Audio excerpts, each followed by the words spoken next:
Welcome to Kind of Funny Games Daily for Friday, January 26, 2018.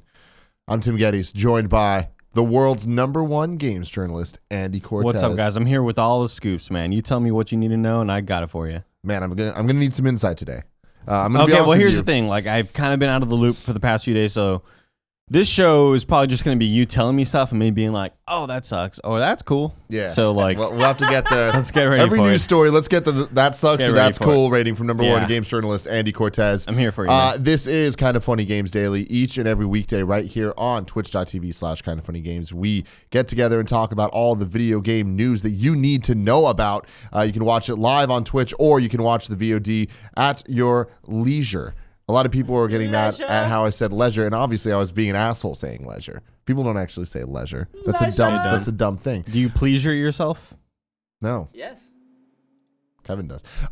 You can get it at your leisure or leisure on youtube.com/kindoffunnygames when it goes up as a video or on podcast services around the globe, including Apple Podcasts. They don't like us calling it iTunes anymore. Now it's Apple Podcasts. I'm like, all right, cool, I guess. Steve Jobs is rolling in his grave. Either way, we appreciate you liking us and reviewing us over there. And what else is there in this little rigmarole that I like to call life? You can go to kindoffunny.com/KFGD to be part of the show, or go to kindoffunny.com/you're wrong to keep us honest. And when we get things wrong in this show, I think today's gonna be solid. We're not gonna have a single you're wrong. No, man. Not a single one. But if we do, you can go to kindoffunny.com/you're wrong and let us know what we got wrong, and we will correct ourselves at the end of the show. Let's begin with what is and forever will be the Roper Report. It's time for some news. Today we have, let's see, how many do we have? 1, 2, 3, 4, with an additional fifth, 5 news stories. A baker's dozen! Thank you. There you go. There you go. Oh, you nailed the Kevinism there. I was trying to, like, sync it with Kev, and then he didn't do it. Yeah. He didn't do it. We actually have some breaking news, Andy. This Breaking comes news? from epicgames.com. I like that. Picture, like, a red thing popping down or something. Paragon to close on April 26th. This comes from the Paragon team. Paragon. Oh, damn. Yeah, with an E at the end. Yes. Hey, everyone. It's with heavy hearts we've decided to close down Paragon. We truly appreciate everything you've put into Paragon. We received many passionate ideas for where to take the game. The outpouring of thoughtful suggestions is another testament to this incredible community. After careful consideration and many difficult internal debates, we feel there isn't a clear path for us to grow Paragon into a MOBA that retains enough players to be sustainable. We didn't execute well enough to deliver on the promise of Paragon. We have failed you, despite the team's incredibly hard work, and we're sorry. To make this right, Epic is offering a full refund to every Paragon player for every purchase on any platform. This refund will come directly from Epic rather than your platform provider. To request your refund, follow these steps. If you're not playing on PC, link your Epic account, create one if necessary. 2, if you play on PC or have already linked your Epic account, you can request your refund, and there's a link there. So go to epicgames.com if you need that. We'll continue operating Paragon servers until April 26, 2018. As the player population continues to decrease, matchmaking times and quality will further degrade. Thank you for joining us in this journey and for your dedication to Paragon. That's so depressing. That, like, just hearing about as less and less people play, it's gonna get bad. Performance will get terrible. It just feels like they are letting you know about a relative who is slowly dying. Like, that's the vibe that I got there. First off, this sucks. Like, your take is it sucks, okay. Right? Yeah. I mean, any game development thing that shuts down sucks because it's going to be people without jobs, and they're going to be. So, I mean, we don't know all of that. I mean, well, probably. But there's a Paragon team. Yes. Whether or not that they'll get relocated to Fortnite or whatever, I'm sure that's their moneymaker. I think that's what the story is. When you kind of look at it, at the landscape of this. You have to wonder about how much fucking extra money they must have to just be able to say, like, yeah, any we're purchase. Done. Yeah. I like, if they would have said any purchase within the last 2 months, we will refund. I mean, it's kind of, understandable. This is an unprecedented move for them to be like, not only are you going to refund you, but we're refunding you for all of the stuff across any of the platforms. Like, that's so much money that they must be like, hey, like this is a total, not only a wash, they're losing so much money on this. Andrea Renee, obviously Paragon fan #1. I wanted to get her take on this, so I tried calling her. She wasn't able to call in live to the show because she's busy doing something. But she was saying that she put in over 500 hours of the game. I'm sure we'll get it straight from her mouth next week talking about this. But she's very sad about this news. She says she totally understands where it's going, and when you look at Fortnite and the success of Fortnite and where it's going, like she understands why they would make this decision. And she was saying that it is definitely the right call to refund and that they're handling this correctly, but that it is a very sad thing to see it go. Yeah, you just got to assume that they weren't able to cut into any of the Dota, League of Legends, Smite, like any of that Heroes of the Storm. You got to assume that like they wanted a chunk of that pie and they did not get a damn thing. Yeah, I mean, especially moving it over, like it being kind of the console MOBA and it just not kind of hidden in the way that they needed it to. I mean, a big part of it, like in the MOBA, it's massively multiplayer, and if you don't have a lot of people playing, then it doesn't work out right. So, yeah, there's still a couple months left to play, but yeah, this news to me just kind of comes out of nowhere. It's not surprising. Especially with the success of Fortnite. Actually, I'm going to jump to one of the other news stories. Epic Boss interested in Fortnite on Switch. This comes from IGN. Ooh. There are no officially confirmed plans for Fortnite on Nintendo Switch, but there surely is interest from a key member at Epic Games that could make it happen. Responding to a question on Twitter, Donald Mustard, the worldwide creative director at Epic Games. Yeah. Donald Mustard? Friend of the show. Yeah. Donald Mustard. That doesn't sound like a real name. Said he wants to see Fortnite on Nintendo Switch eventually. Someone named Sam, a hyper teddy bear on Twitter, tweeted at Donald and said, I play Fortnite on PC, but I'd love to play it on my Switch. Are you interested in making it for the Switch? Donald replied, yes. Yes, I am. Hopefully we do that at some point. You know, Epic recently announced the studio slowing development on Paragon to focus more on Fortnite, and then now the update is they're like, hey, nope, it's done, and we are totally moving over. So hopefully this isn't one of those scenarios where people are losing jobs over this. Hopefully they are just kind of being transitioned over to build the Fortnite team out a bit more and potentially do a Switch port. But whether or not it's coming to Switch, they definitely have a hit on their hands when it comes to Fortnite Battle Royale. Do we know how much money they're making? I have no idea, no. Let us know. Kindoffunny.com. Yeah. Also, I would love to know like what the team size was at Paragon. What the Paragon team size was at the announcement. Like, I'm sure over the years it's dwindled because after a while, you don't need artists anymore. You don't need animators. You just need like a lot of programming and a lot of tech to keep servers going and stuff like that. Unless, of course, they're adding extra players, but those are all contracted sort of roles. You don't necessarily keep like full-time artists and animators if you're just going to add a couple characters every couple months or whatever like that. But yeah, I'd really be interested to know like what the team size was at the announcement of the opening of Paragon and what they were at their strongest to like what they were today. Yeah, at the announcement. Yeah, man, I remember when it was first announced at PSX a couple years ago. Right, I remember that to end the show. That ended the show, and everyone was like, "That was a very weird choice." But yeah, and then like it was one of those games that was doing its thing, living its life, and if it wasn't for Andrea like being so obsessed with it, I wouldn't have really heard about it. No one else in my sphere was really playing it.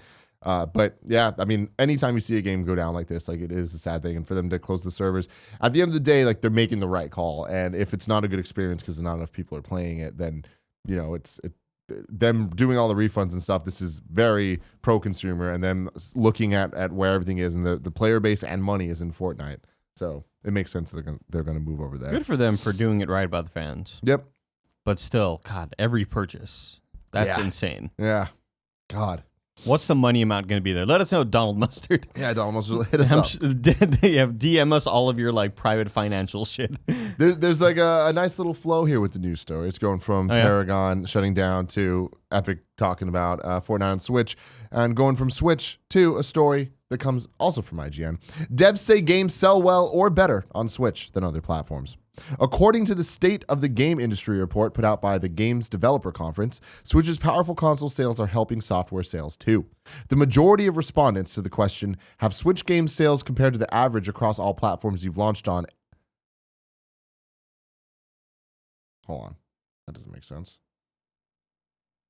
That's not a question.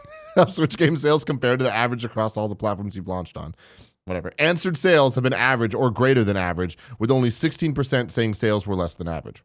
Developers also overwhelmingly confident Switch is going to outpace Wii U's lifetime sales. Last year, 50% of respondents believed the Switch would surpass Wii U's performance, and this year that number jumped to 73%.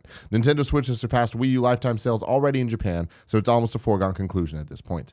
In fact, Nintendo Switch is the fastest selling console in history, according to numbers from analysts at the NPD Group. Switch had a great December, selling 1.5 million units in the US over the 5-week period, making Nintendo Switch the top selling console for December 2017. Bam, where you at, Lorne Lanning? Where you at, dog? The rise in interest for the Nintendo Switch among game developers is in contrast to a decline from the same group for interest in virtual reality. Last year, 24% of respondents said they'd be working on a VR game, while this year that number has dwindled to 17%. And that is why we are now launching a VR show, because we don't follow trends. Right. We go against the grain. Yeah, man, we're crazy. Check out our new show on the Virtual Boy. There's not much too surprising info here. Like, we know the Switch has been killing it, and we've seen a lot of indies kind of talk about how well the Switch games are selling. But it's cool that just devs kind of overall, not just in the indie scene, but kind of like everybody's looking at this and partnered with the news of, you know, Epic looking at Fortnite and all these other third parties where they are looking at the Switch as a viable platform. It's going to be an interesting future for this thing, and kind of seeing, I wonder where the line is going to be of the third party ports actually being good, you know, because we saw the first kind of efforts from 2K not turning out too well. There's been a couple good steps forward with things like LA Noire, but even that had some performance issues, and, you know, people weren't totally thrilled with the port. But I think that there will be a convergence point where they realize that more effort needs to go into it, and it can't just be put it on the system. Yeah, you can't just, you know, fuck around and hope to get results. And I hope they see that, because I would love, like, I've been preferring to play the Switch over like PC and PS4, just because it is portable, and I want to see more games be put on there. Granted, I know that they're going to be lesser quality because you have to, you know, performance isn't there. Just they're not powerful enough. But shit, man, I mean, I've seen Doom run on Switch and it looks great. Like, I don't know. Did you play that at all? There's hope there. I didn't play it on Switch. Yeah. But I've seen it running on Switch and it's fucking awesome. Like 30 frames per second, but still. But yeah, I mean, but that's the thing. Yeah. Those are the concessions So that are going impressive. to need to be made in order to have the best experience possible. Yeah. And I think, like, that's what I'm saying is, like, I do believe that it'll get better over time. Really interested to see Wolfenstein 2. Yeah. On Switch. Oh, is there a release date for that one yet? I don't think so. Let us know when you're wrong. But that's going to be like I feel like the moment where we are able to see, can this be done well? Yeah. Can ports be done well that are not 5-year-old games? You know, this is a game that just came out, and it's one of the most beautiful games I've ever played. So we'll see how it goes. Next news story. This one might be updated by the time you're watching this, but as of now, PSN is currently down. The PlayStation Network is currently down, and Sony's investigating the cause, but it may be difficult for players to currently dive into this week's biggest releases, Monster Hunter World and Dragon Ball FighterZ. PlayStation confirmed on Twitter some users are experiencing issues logging into the PlayStation Network, and the network seems to be affected worldwide.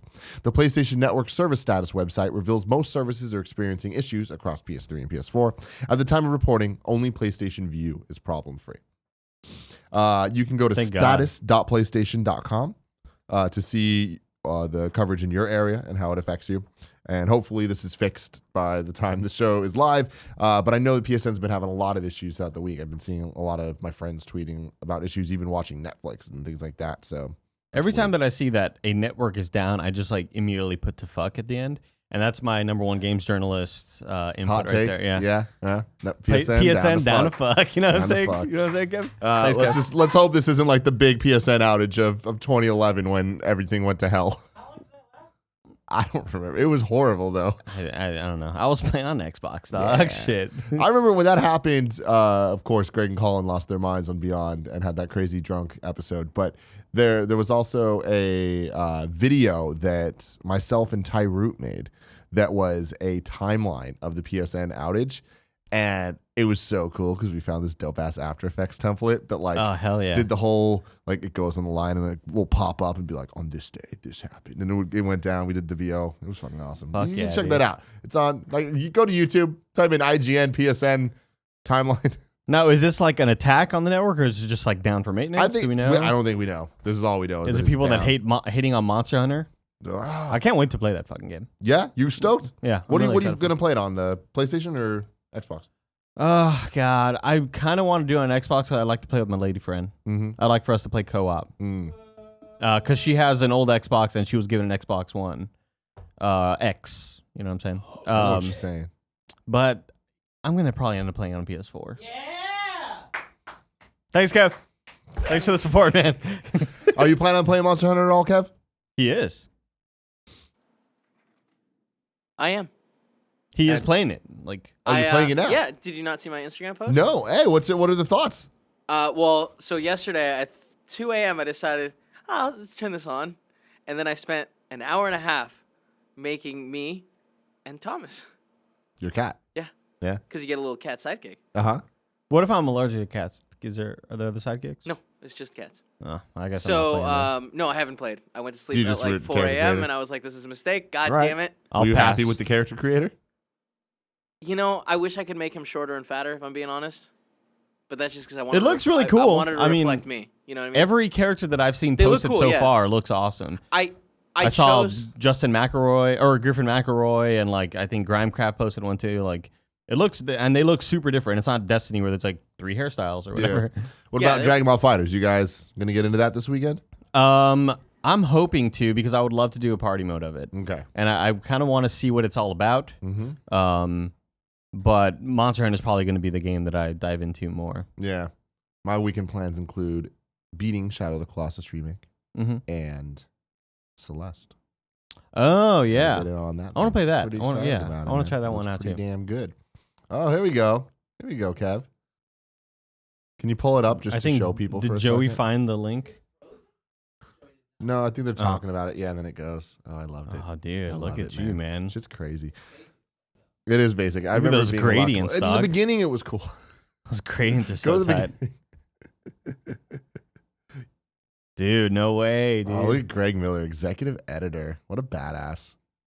Oh, that shit was cool. Anyways, All right, fucking Mr. Robot. here we go with the final news story of the day. This comes from Kotaku. Rainbow Six Siege players are pissed. Shit. Rainbow Six Siege players show, aren't guys. happy after Ubisoft announced the game's next event, Outbreak, will include character items that can only be found in special new loot boxes. As you might imagine, longtime players are not thrilled. Outbreak, arriving this spring, is a 4-week event that revolves around players trying to free civilians from an area suffering a mysterious infestation. It's probably zombies. A lot of the fun of Rainbow Six Siege comes from running around as your preferred operator, spec'd in cool looking cosmetic only gear. Outbreak will bring more of this, but inside loot boxes called Outbreak packs, which will contain a total of 50 unique new items. Each pack costs 300 R6 credits or $2.50, and Ubisoft says players won't receive dupes. So if you buy 50 packs, you're guaranteed to have everything. In the blog post yesterday explaining how loot boxes will work, Ubisoft also said that it's changing the way it sells Siege. This is where people are upset. The game's standard $40 editions being removed from the market, replaced with a $60 advanced edition that includes 600 R6 credits and 10 Outbreak packs, valued at $30 total. If you want to spend more money, a $90 edition will include all of this plus the Year 3 pass, while a $120 complete edition will include Year 1 and 2 content as well.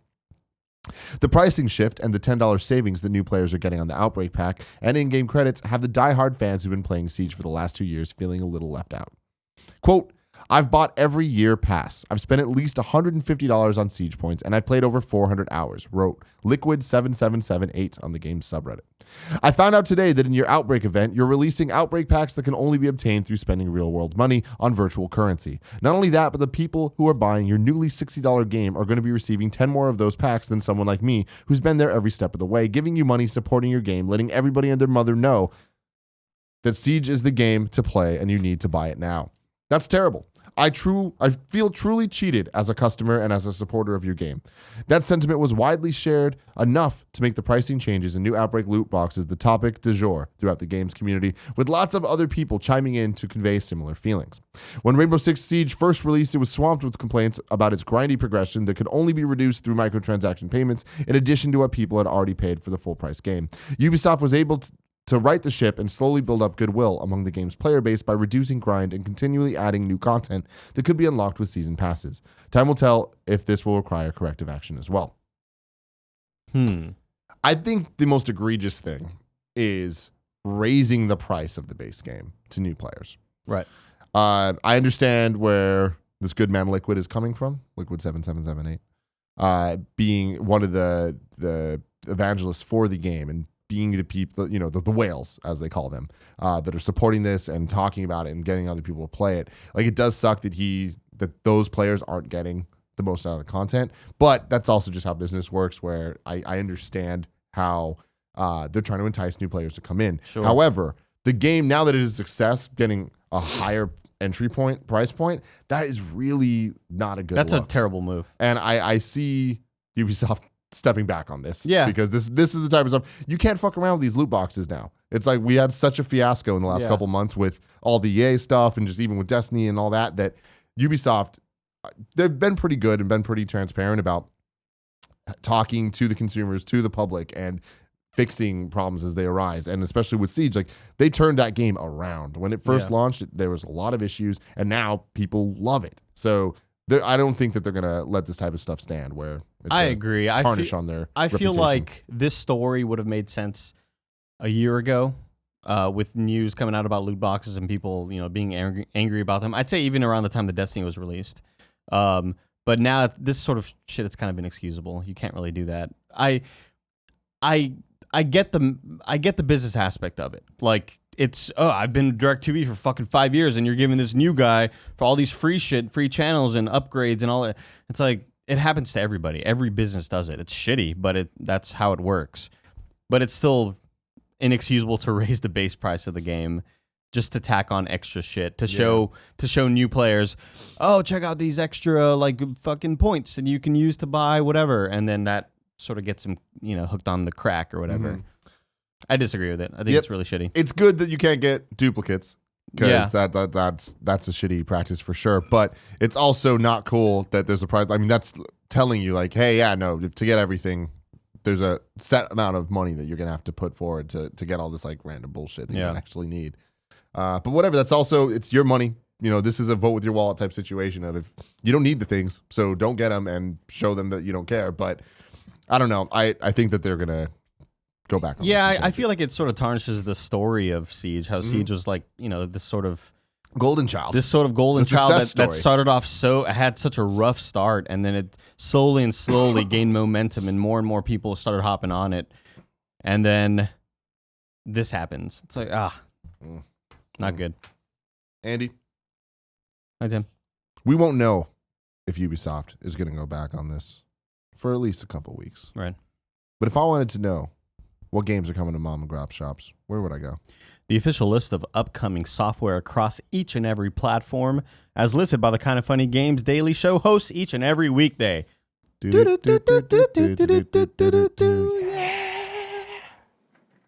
Out today, Dragon Ball FighterZ on Xbox One, PS4, and PC. People very hyped about that. The Kind of Funny Facebook group exploding with excitement. I can't wait for it. And also excitement for Monster Hunter World on Xbox One and PS4. It's a big one. Big one. A big day for gaming today, ladies and gentlemen. Dust Off Heli Rescue 2 on the Switch. Railway Empire on PC. Sure. Drift Zones coming to PS4. You know it. That sounds interesting, so I looked it up because I'm a big fan of that drift. You know what I mean? This game looks fucking horrible. Really? It looks real bad. Oh. Real bad. Hey, man, don't judge a game by its book. That's what they say. The new 2DS XL Pikachu edition is out today, alongside Pokemon Crystal on 3DS Virtual Console, one of the greatest Pokemon games of all time. I highly recommend playing it, even though it's an old Game Boy game. Man, those things are rough. Virtual Console, that's such a cool thing. I wish we could. Man. We could have it like on a console that we're using. Yeah, that would be nice, wouldn't it? And finally, the PlayStation 4 Pro Monster Hunter World Limited Edition is out. So if you want that, that's the one that's like red. It says Monster. I just Hunter want to on it. collect special edition consoles. Mm-hmm. It's just like, I don't have the money to do it, but it'd be it's cool in theory, you know? Yeah. I'm sure there's someone out there that has them all. Gotta catch them all. Mm-hmm. Deals of the day. Over on Amazon, you can get the Samsung 64 gigabyte Evo Select micro SD card for $20. So if you have a Nintendo Switch and you're planning on playing video games in the upcoming years, you're going to need one of these cards. Buy a 256 one. $20 for a 64 gig, that's a good deal. Yeah, it's pretty good. Yeah. Although I remember buying my 256 one for like maybe 60 for Yeah. 45 or 50. Wait, damn, 256. That's Yeah. a lot, man. It's a good deal, man. It's a good deal. Good deals. Now it's time for reader mail, but first, let me tell you about our sponsors, MeUndies. Andy, do you want to look good with your significant other this Valentine's Day? Always, dude. Good. Then check out MeUndies Matching Pairs, a unique, fun gift for you and your Valentine. They're the perfect balance of comfortable fit and exciting prints. Don't spend another Valentine's Day giving the same old gift. Check out MeUndies.com and find the best match for your match. I swear by MeUndies. Wearing them right now. I'm not sure which pair I'm wearing right now. I think it's the army one. No. Show us hey, the undies I'm not on camera. vile, Kevin. I'm not disgusting. MeUndies, fantastic. I love the way they feel. I love the way they look. She is a big fan of them too. I'm trying to convince her to get them. She doesn't have them yet. She's a big fan of me wearing them. You know what I mean? I'm a big fan of that too. This is a no-brainer. Get 20% off matching undies for you and your significant other and 100% satisfaction guarantee. What are you waiting for? Order by February 5th for free standard shipping for Valentine's Day. It's a good gift. To get your 20% off your matching pairs, free shipping, and 100% satisfaction guarantee, go to MeUndies.com/games. That's MeUndies.com/games. This will be the best Valentine's Day gift that you will give. Start matching your bottom half to your better half. Go to MeUndies.com/games right now. There's a new tab. Just do it. Did you hear that I recommended that they change the name they change the tagline to match your bottom half to your butter half, and you put a lot of melted butter in the underwear and you wear them. No. And No. then, so that's free for you guys. Yeah, figure it out, Use I guess. it how you want, you know. Our next sponsor, eHarmony. If you're trying dating online, chances are you've run into lazy text messages, dead-end conversations, and random matches that don't turn into dates. All of the time. Mm-hmm. And one of the matches ended up never responding to me. She became a porn star. Anything can I happen. swear. I swear to fuck. I swear to fuck. Yeah. They are built to help you find long-lasting, meaningful relationships. It's not just a shallow hookup site. They have helped over 1 million people find their perfect match. eHarmony brings compatible people together. There are plenty of hookup sites out there. This ain't one of them. Right now, our listeners can get a free month with eHarmony when they sign up for a 3-month subscription. You just got to enter code GAMES at checkout. We all at Kind of Funny have significant others, so we're not using this eHarmony, right? But my friend Jess is, and she has a little something to say about the process. The sign-up process was super easy. They asked questions like, what 4 words would your friends use to describe you? And how important super relationship traits are for you. They send you suggested matches in your email, and it feels a lot more manageable than endlessly swiping on some other dating apps. So stop waiting and start your journey to a satisfying, meaningful relationship. It can be fun to play around with online dating apps, but when you're ready to fall in love with someone and have a meaningful relationship, there's only one app that's built to bring you real love, eHarmony. Come see how eHarmony can change your life. Go to eHarmony.com and get started. Enter code GAMES at checkout. Andy, what 4 words would you use to describe yourself?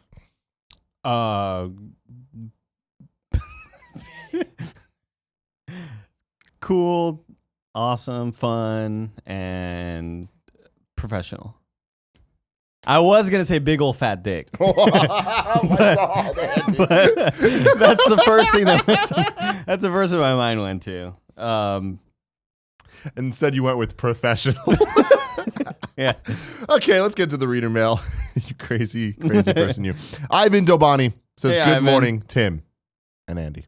Hi. I'm sorry I'm a day behind due to listening to the podcast at work the next day, so I'm unsure who's hosting. Don't Anyway, you ever are any apologize. of you interested in playing Dragon Ball FighterZ? I've played pretty much every Dragon Ball Z game since Final Bout on the PlayStation, and I can't wait to get my hands on this upcoming game. It looks absolutely amazing, and I'll have it one day. I hope you have a great day and keep up the good work. Lots of love, your friend, Ivan.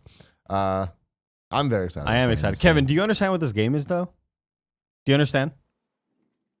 Yeah, I looked it up the other day. Looks Okay. good. I'm I excited. just wanted to make sure you understood. I'm excited. Do we? Never mind.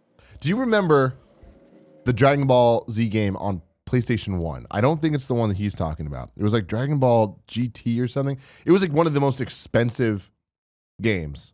No, I think it's like don't the remember. most expensive game on PlayStation. No, you know 'Cause what? I do remember. I remember being at FuncoLand, and when they had those like newspapers that like had all the prices of the games, and it was all the used games, and it was like, you know, Super Mario Brothers on the NES, it was literally 9 cents at one point, and it would be like other games like Star Wars Episode 1 Racer, $9.99, and then Dragon Ball Z, and it was like $300. I was like, what the fuck? Yeah.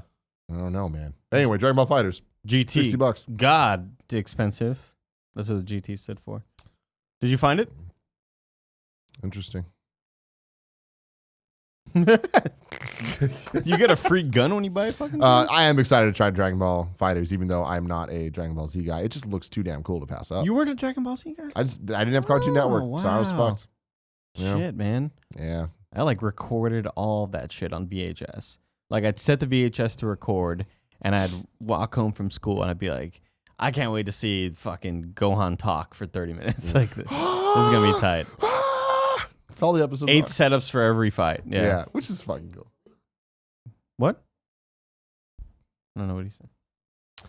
Joe Hey, Joe. says, Dear Tim and number one games journalist, the incredible Issa. What's up, guys? Candy Eddie. A few weeks ago, Tim mentioned that he's considering playing major AAA third-party games exclusively on his Xbox One X because of the sheer power of the console. This got me thinking, as a diehard PlayStation/Nintendo fanboy, is it time to take the leap into the world of Xbox? With games like Sea of Thieves on the horizon, Fable being rebooted, potentially, and the game-changing announcement of first-party games being available day one and with the Game Pass, it seems as though Microsoft is finally delivering on both the hardware and software fronts, albeit a little bit too late in the console generation's lifetime. I'm finally in a financial position to be able to buy all the consoles, and every day I'm closer and closer to finally pulling the trigger on an Xbox One X to complement my PS4 Pro. I haven't owned an Xbox since the original and feel as though I owe the gaming system a chance. I'm a tech junkie and love the idea of owning the most powerful console on the market. Long story short, I guess, do you guys see the value in owning both a PS4 and Xbox? Love the show. Keep doing what you do. Big Kev, keep them boys in check. Love, best friend, Joe. Thanks, best friend Joe. I totally agree with you in your position. Like I would be doing the exact same thing. Not only because I would have, like, in your position, you have an awesome 4K TV and you're going to be using the most powerful console, but also factually, you have the best controller in the market. And that's a fact. Number one Xbox games One? journalist.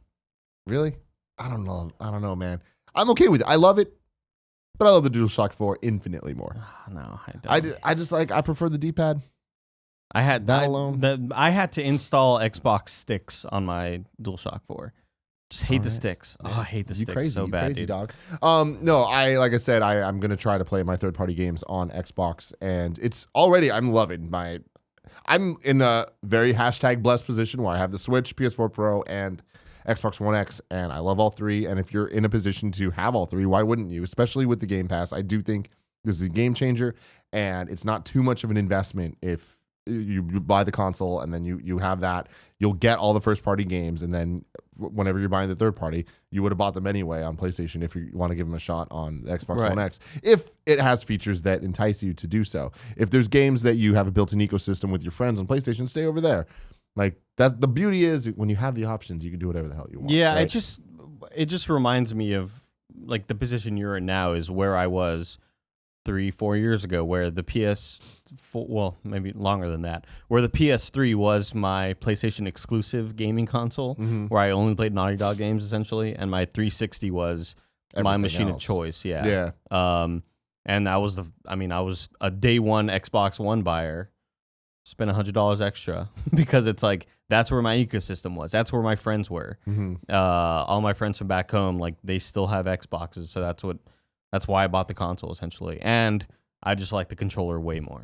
I've been having so much fun with my Xbox in the last couple of weeks, just going through Game Pass with the trial that I have of all the games that are there now, going back even through all the backwards compatible stuff. Like I was telling people, like, playing Master Chief Collection is just so much fun. It's awesome. So much nostalgia, and it's really cool to see that Xbox is finally at a point that you can look back on it and, like, have these fond memories because it's been out for a long time now. Perfect Dark Zero.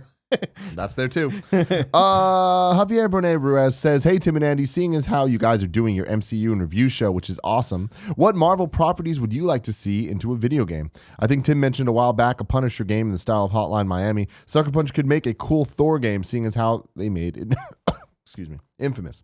What are some of your ideas? P.S. Video games are cool, man. They are cool, dude. Video games are cool. You said Hotline Miami is a Punisher game. I don't think I said that. Someone said that. Someone's lying here then. And I don't know if it's you or Javier Bonet Ruiz. Uh-huh. But one of y'all is a fucking liar. I think it's him. Okay. Well, that sucks. To answer your question, I'm excited about any Marvel game that being made by competent developers. Right. There's superheroes. Superheroes are cool, man, just like video games. And I think that there's interesting stories to tell there. And superheroes and video games inherently go together because having powers is fun to play around with, right? Right. Obviously, Insomniac Spider-Man game is like a dream come true coming off of Sunset Overdrive. Right. So that sounds great. And the Avengers game, everything I'm hearing about, especially with the team that they're kind of... Were you on the episode when we were talking about that? I think I was, yeah. God, what a fucking dream team. No, I think it was Gary Whitta. No, but me and Greg talked about it when this shit was like first announced. I was on the show with Greg, and we talked about like what a potential Avengers game would be if that's indeed what they're working on. This is a long time ago. Did you hear this week on like who joined the team? Like the guy from Naughty Dog. There's the guy from Naughty Dog and a guy from making Dead Space. Okay. So it's like, this is looking damn good, man. I don't know. So based on the characters, like I think just based on fighting scenes in the Marvel movies, controlling Thor would be pretty fun. Using his hand, I see it very much like the way the new Spider-Man game is going to be. Punching and fighting, using your hammer to like launch yourself, sort of like you comparing that to like web slinging and shit like that. But I don't think like controlling Hulk would be super fun. I'm just trying to see. I just see that the being easy like a answer mess. is a Wolverine game. Yeah. All right, Wolverine, fucking awesome character, fun to control. That sounds like a good time. I'd also really want to see a quality just X-Men game. Sure, yeah. Like a team-based thing. That would be really awesome. With different play styles, like maybe focus on like 6 or so, and then like have a story base, go through it. Like 100 X-Men get dropped down from the sky and they land on an island, and these 100 X-Men have to fight it out and survive. And the one X-Men is the X-Man. Damn. The person who wins. That's good. Yeah. That's real good. Mm-hmm. Yeah, anyways, that'd be cool. I will say though, didn't enjoy what I played of the Guardians Telltale game. Yeah. So that's the other side of it where it's like, I don't want that. Yeah. I'm hoping it got better, but I had only played through episode 1. I was like, this is not for me. Bypartisan Gamer says, greetings, Kind of Funny Games daily show host. With January being a somewhat slow month in terms of big releases, it's given me a chance to work on the old backlog. I decided to give Final Fantasy 15 a try. Here's a gaming confession for you. This is my first Final Fantasy game, unless Kingdom Hearts counts. Doesn't. I'm not far enough in to judge, but my questions. What was your first Final Fantasy, and what gaming franchises have you joined really late into the series? You never played Final Fantasy, right? My first Final Fantasy game was Final Fantasy X. Oh, okay. Did you beat it? No. Oh, okay. I mean, I played enough of it. Mm-hmm. Enough of it for me to realize turn-based stuff that isn't Pokemon is not for me. You're not down? Yeah. I just was not into it. My friends loved it though. My friends loved 10. They loved 9, and I remember even going to my cousin's house and seeing him play 7 and like fucking like 83 discs in a box. Like this game seems epic, and I really want to be into this. I want to be into this world, and it's like it's one of those things that where you want to be a part of the fandom, but you know that it's not for you, and you'll never vibe with it on the level that the people who really love it are into it.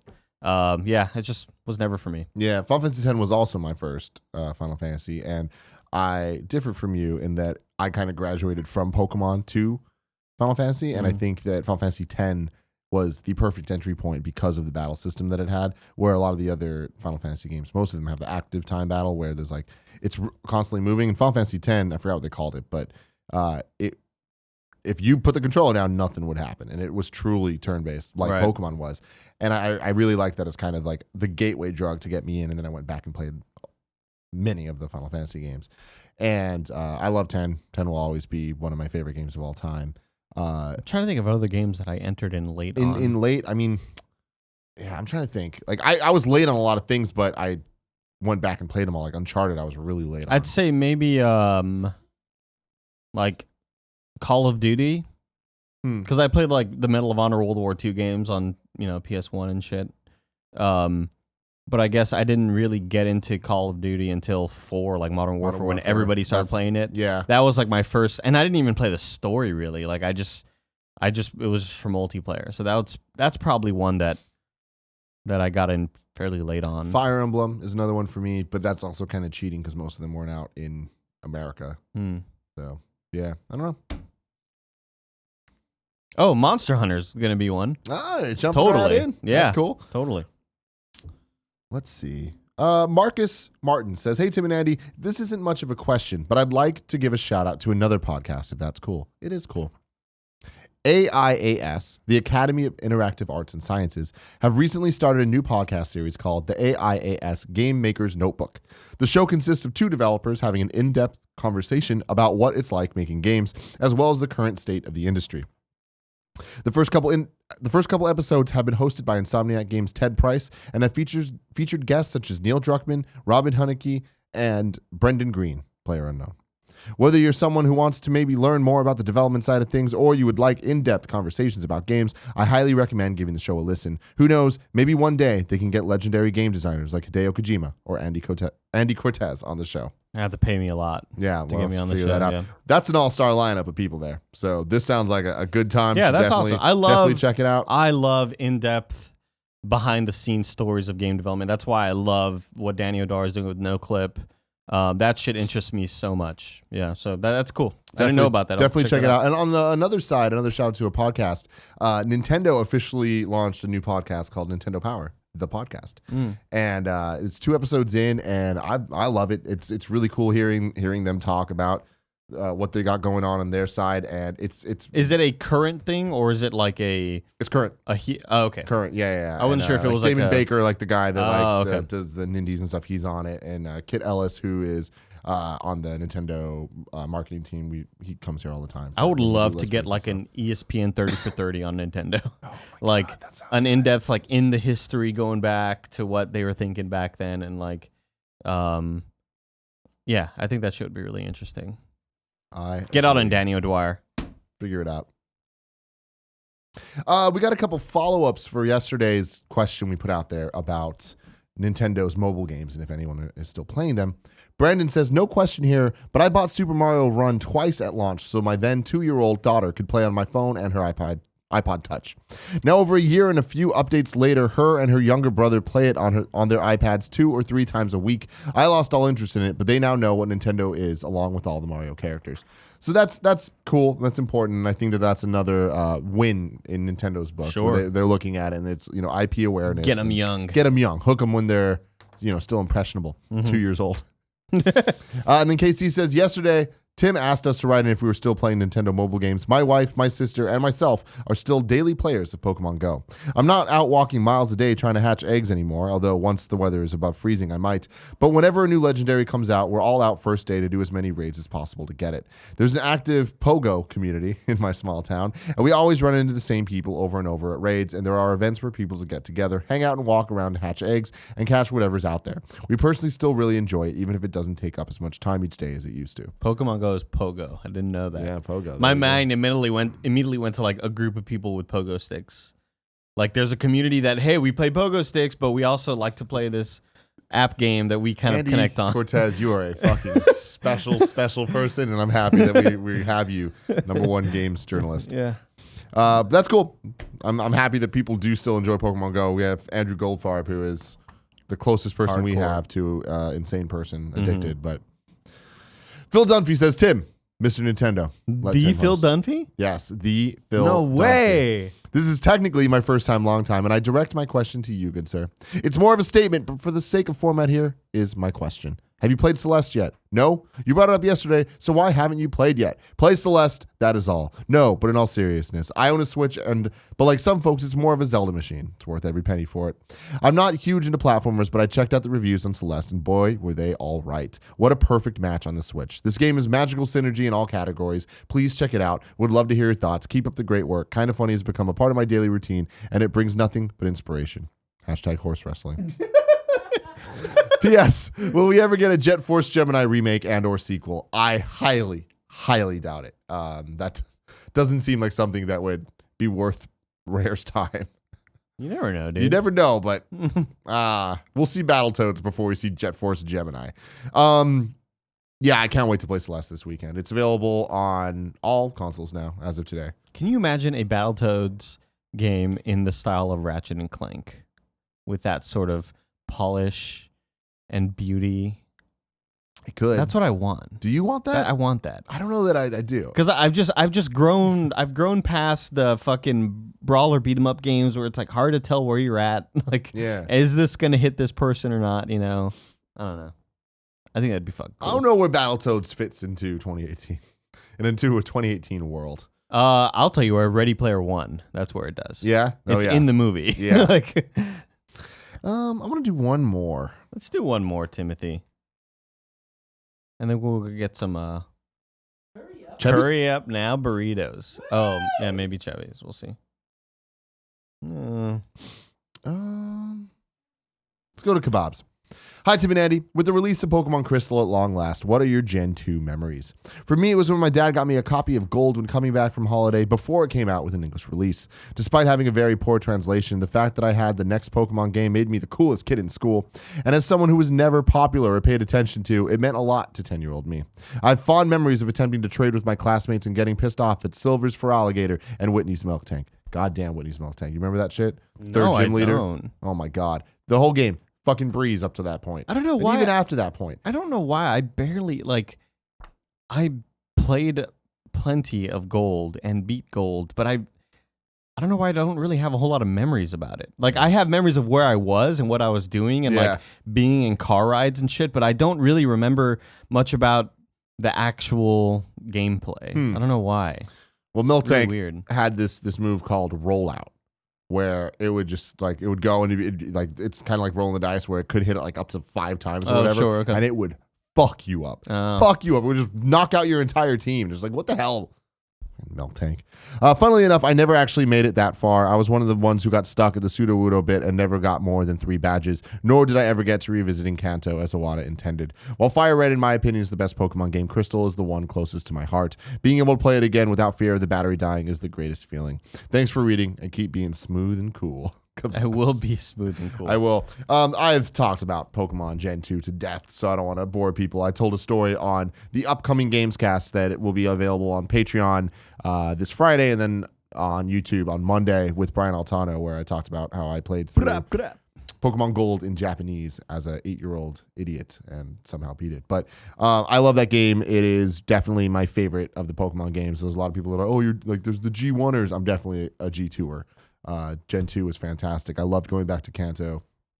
And Pokemon Gold and Silver and Crystal, whatever you want to call it, like it's definitely up there in the conversation and debate of what my favorite game of all time is. I have the memory of fighting through car sickness and being in Austin, Texas, like visiting family up there, playing in the car and like, no matter what, I'm going to play this fucking game, even if I'm going to bar for, like, faint or whatever. Like, I remember feeling terrible in the back seat, but I just don't, for some reason, I'm sure if I were to, like, look up YouTube videos, I'd be like, oh, yeah, that shit. But for some reason, there's not a whole lot. It could be all the drugs I did a few years ago. It might have been that. To me, what made Gold and Silver so special is we all had that experience with Red and Blue, right? Mm-hmm. And Yellow. Like it's funny because, you know, we played Red and Blue and then when Yellow came out, we played it again, right? And it was different enough and it had the anime and we grew up with the card game and all that stuff. When Gold and Silver came out, it felt so much more advanced and it made the world feel so much bigger, especially because you got to go back to Kanto. But I loved seeing it's like 2 years later and seeing the characters progress and seeing how, you know, Lance, the guy from the Elite Four that you faced in the other games, is now part of the story and helping you along. And then there's the silver Gyarados or the shiny Gyarados and all that. And when you go through, when you eventually go back to Kanto and you see that Koga is no longer a gym leader, he's now part of the Elite Four. Like, I just loved all of this weird world building where they paid attention. Gary being the 8th gym leader because Giovanni's gone. Like, all that shit was so fucking rad to me, and I was like, man, video games. You're saying a lot of stuff cool. that it's definitely hitting me, you know, in the feels right now. So video games are cool, man. Video games are cool. It's time to squad up. Our boy Caleb Roach needs some help. He's playing on PS4 and Xbox. On PS4, his username is RIVDAY_K. Rivday_K. And on Xbox, it's K Roach. Is that a space? K space Roach? Is what it looks like here. Can you use spaces? I don't know, man. I don't know. He says, I enjoy all games, all people, and I'm never without a smile. Huge fan since the very beginning. Just a proud KF best friend. He just wants to play games. Thanks, Caleb. Just fucking play games with Caleb. Go play for games shit's with Caleb sake, Roach, man. God. Come on. Guys. Jeez. Do something good with your life. Now it's time for You're Wrong. You can go to kindoffunny.com/you're wrong to let us know what we fuck up in this show.